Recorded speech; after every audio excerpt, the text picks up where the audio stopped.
We are just shy of ESPN's 46th anniversary, and since 1979, we've really redefined what's possible in sports media. Today, we are on the verge of another industry-shaping moment.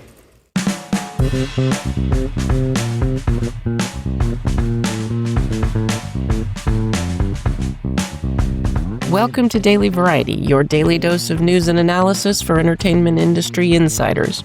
It's Wednesday, August 20th, 2025. I'm your host, Cynthia Littleton. I am co-editor-in-chief of Variety alongside Ramin Setoodeh.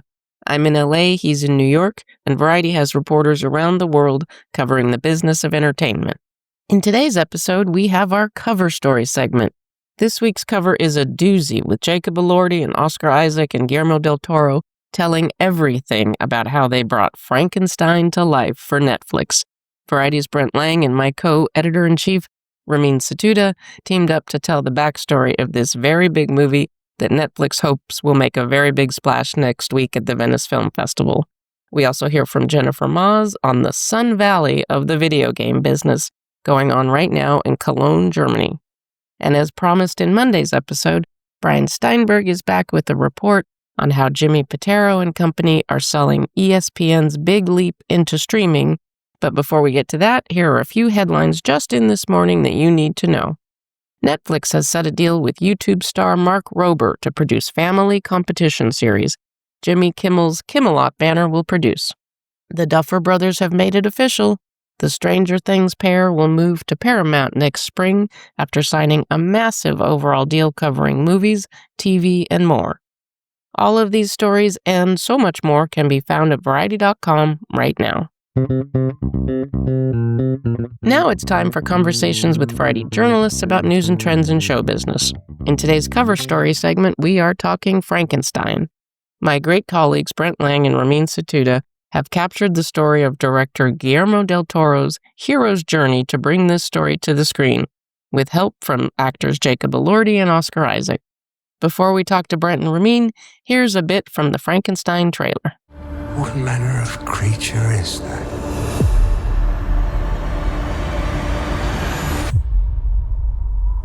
What manner of devil made him? Ramin Setoodeh and Brent Lang. We've got the Politburo here. You two teamed up on this week's cover, telling the very lengthy backstory, almost back to 1818, of Frankenstein, how Guillermo del Toro brought this to life at great expense for Netflix with stars Jacob Elordi and Oscar Isaac. And it's a big old stew of interesting movie history, a long gestating project, two super hot stars. What better combination could there be for a cover story? Brent, I'll start with you. What stands out to you from the reporting process, from all the learning about the long backstory in Guillermo del Toro's Frankenstein? What stands out to me the most is how much of a passion project this truly is. This is something he's been thinking about making since he was a little boy growing up in Mexico. He first saw the 1931 James Whale movie, and he just said he responded to it on a deeply emotional level, and it's something that its themes and its message is something that's really stayed with him as he's gone on to make these movies and set, Frankenstein is in all my movies. It's in like Blade 2, it's in Kronos, it's in all of the things that I've done. And then he finally gets to do this after trying to set this up at various studios. Through his first look deal at Netflix, he's been able to bring this to life and bring it to life on a really, really grand scale. $120 million scale. What really caught my attention, so Frankenstein's on the cover of our Venice issue, so it'll be premiering in Venice. It's one of the most anticipated movies in Venice. Under Alberto Barbera, the artistic director at Venice, the film festival has really become the official launch now of award season. It'll be interesting to see how the Venice audience responds to this movie. Brent and I both liked it very much. We're not allowed to review it, so we're not reviewing it, but we liked it very much. It's in scale and in scope, a real big movie. It's going to have an exclusive theatrical window, and I think it's going to probably be a big awards contender. And so we were excited to be able to tell the first real in-depth story about the making of this movie, and I think this will be a movie that people talk about all award season long. It's also got one of the hottest young stars in Hollywood, Jacob Elordi, and he's under a whole lot of makeup. Your story goes in depth about how much Elordi embraced that transformation process. Brent, what stands out to you about Elordi's process and how he talked about it? I think the physical demands of the role and just the time demands. He was in makeup for 10 hours a day. He'd have to get there the night before shooting to go through that transformation process. He's a very serious actor. He takes his craft very seriously. I would not have known it was Jacob Elordi. So if I had gone to this movie cold without opening credits and watched the film, not knowing who was in it, obviously I recognize Oscar Isaac as Victor Frankenstein, the father of the monster, but I would not have known or guessed it was Jacob Elordi. That's the kind of transformation that he undergoes in this movie. I also can't wait for folks to see the photographs because they captured Jacob Elordi without all that makeup. They captured them in very human conditions. Jennifer Dorn, our visual director, and I talked about the look of this, and we ended up hiring Platon. He's a very famous portrait photographer. And his aesthetic and the look of his photography, we thought mirrored the approach that Guillermo takes in adapting Mary Shelley's story. Tonally and visually, we really wanted to match the energy of the film. It's not a recreation of the characters, but it's the energy of the film. And it's probably one of my favorite photo shoots of the year. The two of you interviewed Jacob Elordi and Oscar Isaac together at our offices. What was the atmosphere? What was the vibe between them? Brent was very excited that there was a special guest at our photo shoot because Brent loves dogs and Jacob brought his dog, Layla, golden retriever. It was the way to my heart, I would say. This dog is the most mellow animal I've ever seen, in contrast to my own dog. So it was wonderful. Dogs at all photo shoots. Their bond was very close. They were very, very excited to finally be able to talk about this movie. They've both been working on it for years, thinking about it for years. It was a very long shoot to make the film. They shot in Scotland and in Toronto. Guillermo del Toro does not use AI. Everything he has built and replicated. And so they were long shooting days, and it was a big artistic commitment to make this movie. And so they were both very, very hyped to talk about this film, and they drew off of each other's energy for their excitement about this film and working with Guillermo. There's also a discussion in the story about Guillermo del Toro is very much a movie theater guy, and this movie will play for a few weeks in theaters, but it is largely going to be seen as a Netflix movie. Did you get the sense that Guillermo or any of the actors were wrestling with that? I think they've made their peace because they'd rather have the movie made on this scale, but there was a sense of sadness. I think their preference would be for people to see this in a theater on the widest screen possible, and it really warrants that because, you have these catacombs have never looked more catacomby, and there's a grand lab and ships frozen in the Arctic and wonderful dramatic clashes. Netflix is releasing it in theaters for 3 weeks. And so their hope is that people will see it in a movie theater and experience it on the big screen and then also be able to watch it and stream it at home later. Guillermo del Toro is a brand name director. People will come to the theater to see his work. So listeners, don't tarry. It'll be 3 weeks. And I will say a terrific story. You covered a lot of ground and you captured a lot in this story. The two things that I take away from it. One, Jacob Elordi is 6'5". And number two, I'm really struck by, call me corny, the power of film. James Whale makes Frankenstein in 1931. Guillermo del Toro, as a kid, either late 70s, he's seeing it. So 40 years after James Whale is long forgotten, his work has the power to spark incredible creativity in one of the great filmmakers of his age. I think that is as good as it gets for the power of film. Thank you both for doing the great story, and here's to a fantastic Venice Film Festival and kickoff of Oscar season. Thank you. And we want everyone to follow along all our reporters on the ground in Venice starting next week. Now we'll hear from Jennifer Maas, senior business writer for TV and gaming. She's reporting on Gamescom, a very big gathering for the gaming business this week. Jennifer Maas, thanks for joining me. Happy to be back. Well, Jenny, you are going to be staying close to your laptop and your phone because this is a big reporting week for you as our person on the video games beat.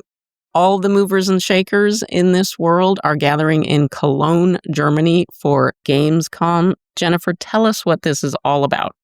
Over the next 4 days, there's going to be presentations, there's going to be closed-door meetings, there's going to be conversations between the top executives across gaming companies, developers talking about their new projects together, a lot of presentations, but more importantly, a lot of conversations happening. The closest equivalent is Sun Valley. This is like the gaming industry, Sun Valley. This is the innovators, this is the insiders, this is people talking and making deals.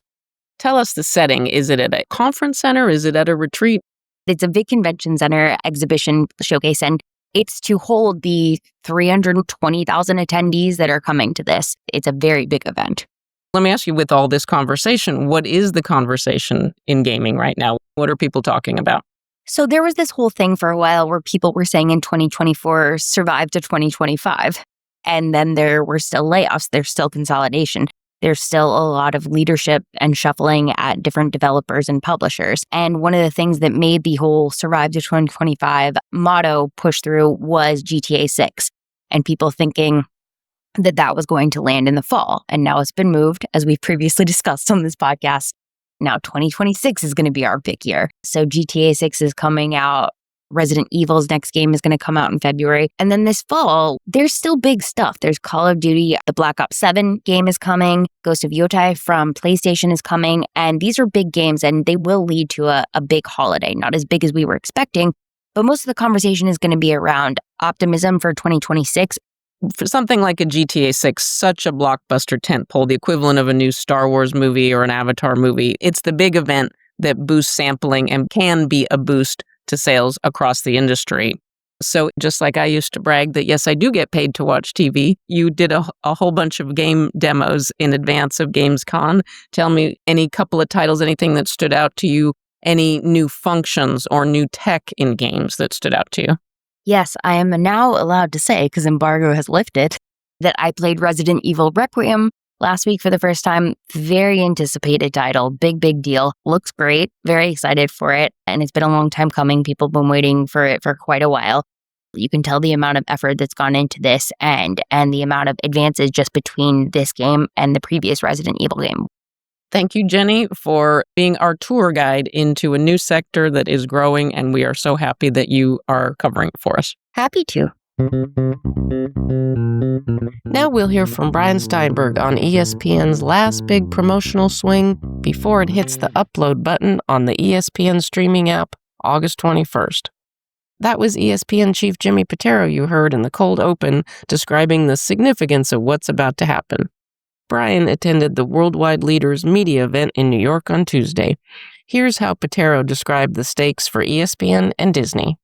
And with our incredible reach across digital, across social, and the fact that sports fans, especially younger fans, see us as a digital-first brand, we have a fantastic opportunity here. Brian Steinberg, thank you for coming on twice this week. Happy to do it. Brian, you attended a half-day event in New York. ESPN has to sell this new standalone streaming app.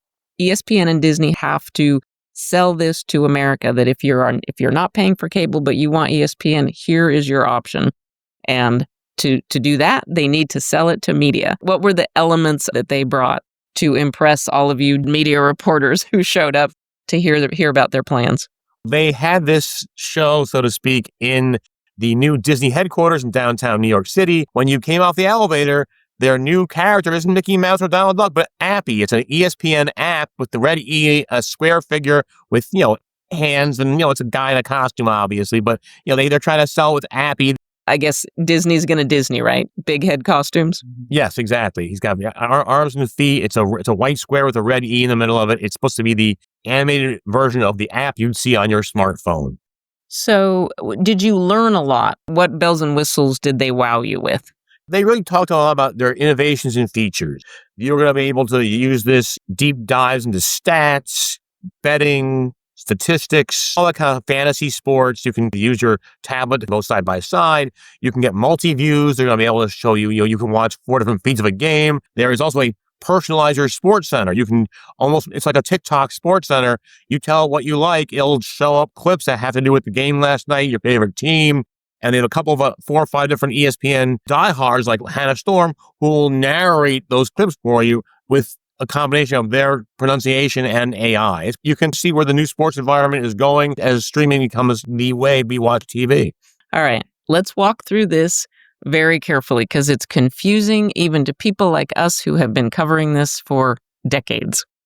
So, ESPN is launching the ESPN app. There's around 60 million people in this country that pay for cable TV service, and most of those get ESPN the old-fashioned way through the linear channel. If you get ESPN as part of cable or DirecTV or YouTube TV or any of these, you will be able, if I understand, you will be able to sign on through the authentication password, which is a whole other hurdle. But if you have your authentication password, you will be able to sign on to the new ESPN app, which has considerably more programming baked into it. And you can access all of that if you pay for old-fashioned ESPN linear. Is that accurate? That's my understanding. If you are currently a linear cable ESPN subscriber, you can use your cable password and ID and get into ESPN's app and get all the features that you can get if you're watching ESPN on streaming. If you're a Disney Plus subscriber, you can get a certain level of ESPN on Disney Plus. They also discussed a bundle with Fox, which you guys know is launching Fox One on Thursday as well. Similar sports and extra service. And also there's going to be a ESPN Plus NFL Premium bundle, which will have the Red Zone that they're going to be able to pick up from in their recent NFL deal. So there are a lot of different packages. I don't know, it can get a little overwhelming. That is ESPN's challenge, is to explain exactly what they're getting. Jimmy Pitaro, the big boss, what did you sort of read from his body language? They're eager to get it out. I think there's a sense of purpose. This has to happen. They need to reach people who aren't watching cable, and that number is growing. Well, thanks to you for bringing me back some audio. Let's hear a little bit of what Jimmy Pitaro had to say as he addressed the media that gathered for the event. I also want to take a second just to mention that the traditional MVPD ecosystem is still important. This has been very important to our business historically, and it's going to continue to be very important to our business as we move forward. You've heard me say this. We are running parallel paths here. Fans can choose pay TV, or fans can choose ESPN direct to consumer. And all subscribers will be able to access ESPN direct to consumer content in the app over time. I want to call out, this is not a movie premiere. We happen to have a really good track record at opening movies, but we are not going to judge ourselves based on opening weekend. We are building for long-term growth here. Okay, Brian, my last question for you is, what does success look like for them? Did they give any kind of benchmark of subscriber rates that they're looking for in the first 6 months, 12 months? They did not. They kind of took pains to say, we have a lot of features that are in the pipeline. It's not fair for us to put a number on it when we're going to keep rolling out new things over time that will bring different audiences in. They were kind of careful about not setting an immediate goal for subscriber numbers. Brian, as always, thank you so much for being our eyes and ears in the sports world. This is definitely a big thing to watch, not just for ESPN, for all of Disney. Thank you. While we're talking about the Venice Film Festival, it's good to note that the Telluride and Toronto Fests are also just around the corner on either side of Labor Day.